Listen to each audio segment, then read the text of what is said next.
Hey guys, welcome back. I hope you're having an amazing day. Let's get right into the stories. The first one is an entitled people story. When my husband and I bought our little house on Oak Street last year, we thought we had found our perfect forever home. The neighborhood was quiet, the schools were good, and our backyard had plenty of room for our kids to play. For the first few months, it really was everything we had hoped for. That all changed when the house next door sold. The previous owners had been an elderly couple who mostly kept to themselves. We said hello in passing and exchanged the occasional pleasantry, but that was it. Honestly, they were ideal neighbors for a young family like ours. Never noisy or nosy, just peaceful. So when that dreaded for sale sign went up, we were worried about who might move in. Our anxiety only grew when an older woman named Karen purchased the place. Right from the start, she rubbed me the wrong way. The day she moved in, Karen made a beeline for our front door to introduce herself. She seemed friendly enough at first, but it didn't take long for her inner Karen-ness to shine through. Right away, she started judging our landscaping and asking intrusive questions about what my husband did for work. I tried to end the conversation politely, but she followed me to my car asking if she could get my husband's business card for her niece's job search. So awkward. Over the next few weeks, the run-ins with Karen continued. If we were working in the yard, she'd come over uninvited and start telling us what flowers we should plant. If my husband was washing his car, she'd strike up a conversation about her own car and ask to borrow his cleaning supplies.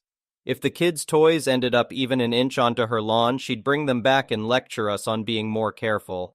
It was excessive. Still, we were trying our best to give her the benefit of the doubt and be good neighbors. That was until the day a construction crew showed up next door. Karen hadn't mentioned anything, so we were completely surprised to see bulldozers plowing up her backyard. My husband went over to ask what was going on. That's when we got the bad news. Karen was having a large detached garage built that would sit right along the property line we shared. Not only that, but the surveyor flag showed it was going to be 5 feet over on our side.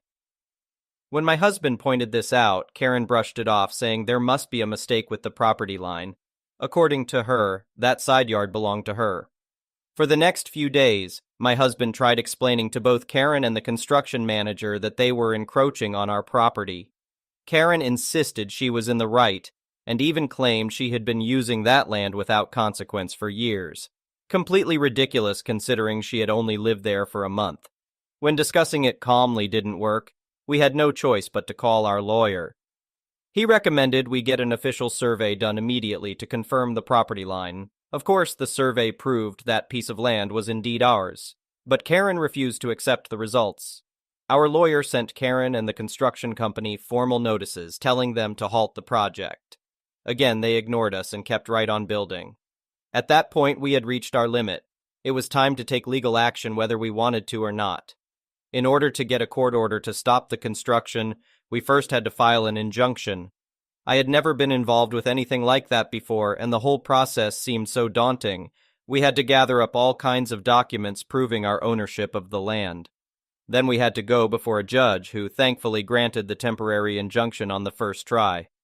I'll never forget the look on Karen's face when the sheriff showed up with the court order and told the crew to pack up their equipment. She turned red as a beet and started yelling that we were treating her unfairly. I had to stop myself from laughing when the sheriff explained she was more than welcome to challenge us in court if she thought she was in the right. Over the next few weeks, we all prepared for the ugly court battle ahead. We knew Karen didn't have a legal leg to stand on, but she had proven she would fight tooth and nail anyway. Our lawyer gathered every bit of evidence about that property line he could get his hands on. Meanwhile, we were nervous wrecks, just hoping this would all be over soon. On the big day, we walked into the courtroom ready to defend our case. But there was one problem. Karen was a no-show. Her lawyer stammered some excuse about her being out of town before basically conceding defeat. The judge, of course, ruled fully in our favor and ordered Karen to tear down the partially built garage at her own expense. Justice at last. We were so relieved to have the court case behind us and our property rights upheld. Unfortunately, the nastiness with Karen was far from over. She gave us the silent treatment for weeks, refusing to even acknowledge us if we said hello. And whenever she did have to talk to us, she was cold as ice. Not that I really cared if Karen wanted to be friends. I just wanted a decent neighbor. What I didn't expect was for her vindictiveness to continue. Karen left nasty comments about our yard on the neighborhood Facebook page. She reported us to the homeowners association for minor infractions that other neighbors committed too. I even noticed her purposefully throwing trash on our lawn. It was juvenile and pathetic. The pettiness continued like that for months until finally another for sale sign went up next door. Karen's revenge schemes must not have been satisfying enough because she ended up moving away just a year after buying the place. I have to admit, we may have popped a bottle of champagne when that moving truck pulled away for the last time. In the end, we decided to turn Karen's half-built garage into a cute little garden shed to get some use out of the mess she left behind. It feels so satisfying knowing that every time we open that door, we're enjoying something that exists because we stood up to her bullying. This experience definitely tested our patience and taught us to stand firm for what's right. In the end, we got to keep our property and live in peace. As for Karen, she can take her lousy attitude elsewhere. Good riddance. The next one is a pro-revenge story. My husband and I met with the top realtor that a highly popular agency had to offer. We had saved for 2 years and were ready to buy a home. He exuded confidence, encouragement, and made us feel like he could help us achieve our dream home. We went over our financials with him, and he noticed that we both had Tier 1 credit, both scores over 800, and we had enough savings for a conventional loan. He was clearly elated because he could sense that commission check coming his way. He then presented the contract. We discussed the buyer agency contract, which didn't seem like a big deal since we were genuinely committed to buying. We were aware that most realtors did this, so it didn't raise any alarms. In case you're not familiar, this contract is typically for a 3-month period, stating that you won't buy/rent/lease any property without the realtor receiving their rightful commission. If you pursue a property without involving them, they're entitled to a percentage of the property's purchase price. The crucial detail he omitted, or that we overlooked, this was actually a 1-year contract. Initially, we weren't concerned because we were confident in our intention to purchase a property. Let me tell you, when we informed him of our desired price range, which was approximately $150K lower than our bank-approved amount, he became visibly upset and defensive. He questioned our decision to lower our standards, asked if we had any relatives who might co-sign to help us pay off the house more quickly, and even objected to showing us homes in that particular area. He clearly saw his potential commission fading away. We continued to stay in touch because we felt stuck. We were contractually bound to work exclusively with him for the next year. We sent him links to numerous houses, inquiring about when we could view them. He often took a week or two to respond, and due to his delays, I missed out on a house I considered my dream home. That was the breaking point. I politely asked him if he would release us from the contract, as it was evident that our goals were not aligned. I apologized for my frustration, but explained my reasons. I expressed my feeling that we weren't his priority, and I mentioned that I was considering hiring a private realtor instead. His reply was shocking. "Well, I'll be monitoring your financials for the next year to see if you purchase or lease anything. I suggest you review the contract you signed and consult a lawyer." After that, he ceased communication. I lodged a complaint with the agency, and their response was to try resolving the issue with the realtor directly. When I explained that I had already attempted that, they referred to the contract. I stated my intention to consult a lawyer regarding the contract, and their response was dismissive, essentially wishing me luck. The lawyer informed me that taking on the agency legally could deplete our funds, so we reluctantly decided to wait out the full year, saving a substantial amount of money in the meantime. Finally, the year-long contract expired, and we found our perfect first home, priced higher than our original bank approval, with the most incredible realtors we've ever encountered. On the day of closing at our realtor's office, ironically, the sellers of our new home used the same agency we had escaped from. Our previous realtor watched from the hallway as we finalized the purchase of a house nearly $150K above what we would have purchased through him. This happened exactly 1 month after our contract had ended. He frantically searched for the expired contract, convinced he was about to triumph. I learned through our new realtors, after we left, that there was quite a buzz in the office about the situation. It was satisfying to discover that his superior had told him to leave due to his agitated behavior. Apparently, he had been misusing company time and resources to monitor our financial status on a weekly basis throughout the year, hoping to exploit a quick win via a flawed contract. While there was no direct confrontation between us, I can't help but feel that we emerged victorious. I checked their company website, and his name had been removed from their list of agents. The next one is a petty revenge story. I'm a truck driver, and to say this time of year is stressful is an understatement. Between tight deadlines on loads, customers realizing they need something last minute before the holiday, and added traffic all over the country, it's a nightmare. Yesterday, I went to a customer to pick up a load heading to Iowa so I could drop it for another driver to get home, then grab my load back east so I could get home. I walk onto the dock, and the shipping clerk is sitting in the office with her back to me, browsing Fingerhut. The two other people in the office made direct eye contact with me but didn't indicate to the shipping clerk that I was there. I tried unsuccessfully to get her attention, but she flat out refused to acknowledge my existence. At this point, I realize it's almost noon and they're trying to blow me off and leave me until after lunch. I had been up since 3:30 and was having none of it. I had a long way to go and a short time to get there, so I whip out my phone and look at the app we use to send and receive load info. Usually, along with the customer's address and pickup numbers, there is a phone number for them. I figure I'll just call the shipping office and get their attention that way.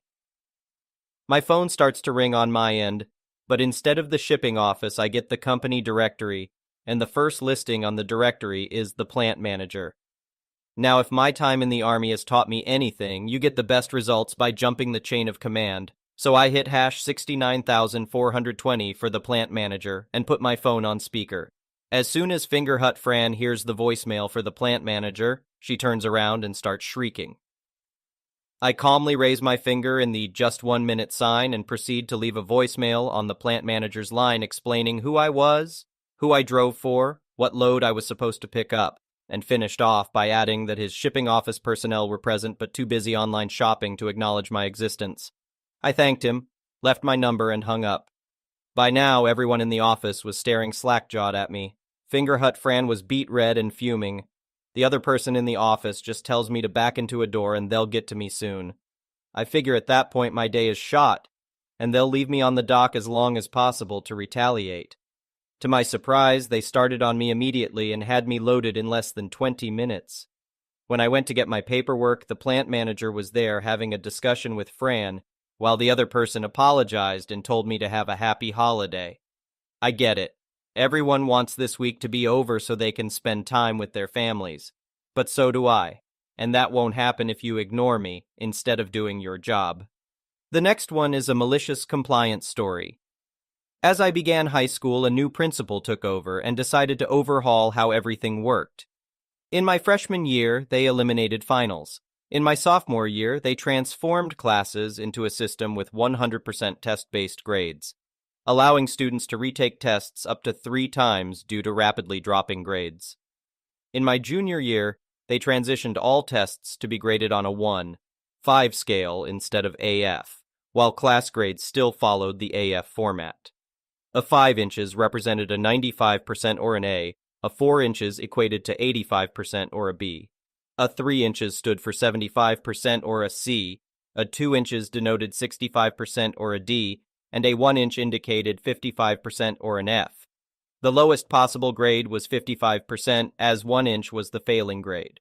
During my junior year, my AP physics teacher, who was involved in curriculum changes, believed he was making positive changes for the students. After all, grades were improving, especially for athletes. He played a key role in redesigning the curriculum, though he didn't alter his grading approach significantly. He deliberately crafted challenging tests and applied a flat curve for grading. For letter grades, he considered 70% as an A, 60% as a B, 50% as a C, and so forth. When transitioning to the 1/5 scale, he decided to maintain these percentage thresholds. If you've taken an advanced science class, you're likely aware that lab reports constitute a significant portion of the coursework, often consuming numerous hours, primarily spent on formatting equations in Microsoft Word. Personally, I despised working on lab reports. Thanks to my teacher's new curriculum, lab reports were intertwined with test grades. His solution was to assign lab reports a weight of 10% within the test grade, separately graded on the 1/5 scale. The lowest possible score was a 1, equivalent to 55%. I swiftly realized that even by submitting an empty lab report, I would receive a 55% instead of a 0, contributing 5.5% to my test grade. Achieving 70% for an A seemed more achievable without losing 4.5% of my test grade. Enter MC.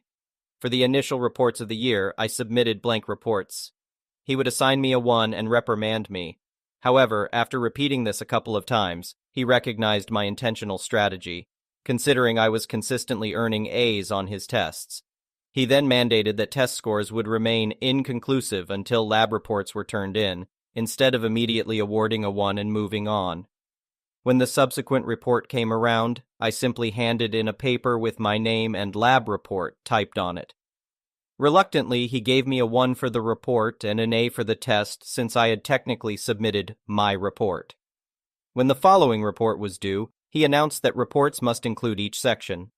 I'm uncertain what he anticipated, but I submitted a page with my name and the titles of each section, without any content beneath them.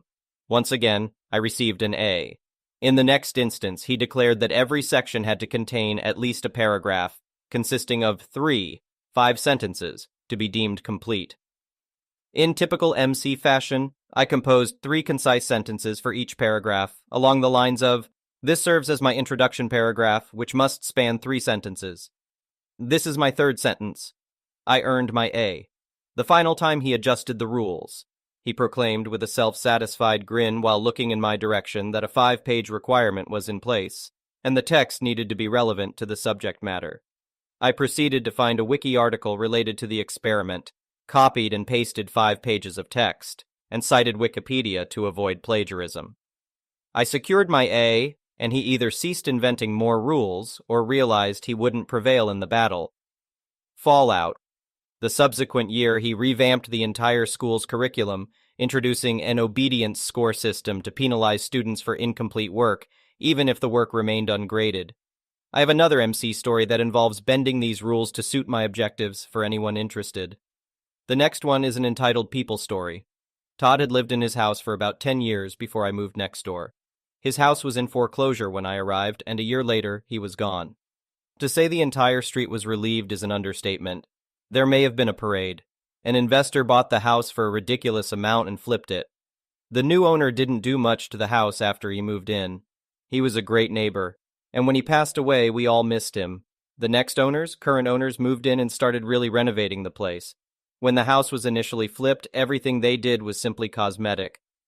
These houses were built in the 1950s, so a lot of things were seriously outdated. Plumbing had to be redone, electrical had to be redone, the kitchen wasn't remodeled correctly and had to be gutted. These poor people are pouring their blood, sweat, and tears into this house, but they love the house and the neighborhood, so it's all worth it to them. The new family had begun making very obvious changes to the house. First, they took out a planter bed attached to the house and are working towards a more natural landscape. We live in a very desert climate, so keeping grass can be kind of hard on the water bill. The next thing they did was start taking down a humongous palm tree that was literally planted in the middle of their 3-car driveway. Todd initially had a 1-car driveway. He planted the tree and then paved around it to make the driveway bigger. But by now it had grown so big that you could only fit 1 car comfortably, and a 2nd car had to be partially on the yard. Beginning work on that tree brought Todd out from under his rock. From what I understand, Todd had actually moved back to the state about a year or so after he left, and is currently living with his father just a few blocks away. One day he knocked on their door and demanded to know why they were taking down his tree. The wife, let's go with Amanda, was flabbergasted. I had told her Todd's stories here and there, and she said she was simultaneously starstruck and confused as hell. He repeated his demand of knowing why they were cutting down his tree. He said they could not cut that tree down. It's his. He planted it when he first moved in, and he did not give them permission to cut it down. He then asked about the basketball hoop, which was also installed in the driveway. She said that was coming down too. He was angry. His kids played with that hoop. They grew up with it. Why would they take down a perfectly good basketball hoop and a perfectly healthy tree, especially when they didn't have permission? It seems Todd was under the impression that even if the house was no longer his, certain things around the house were. The tree, the basketball hoop, and the blocks from the planter. He didn't want those things, but he fully expected to be asked for his permission before making changes to those things, and he made it clear he would not give it, because they were his, and he wanted them left right where they were. At some point, Amanda's brain kicked in, and Amanda is spiteful as all get out.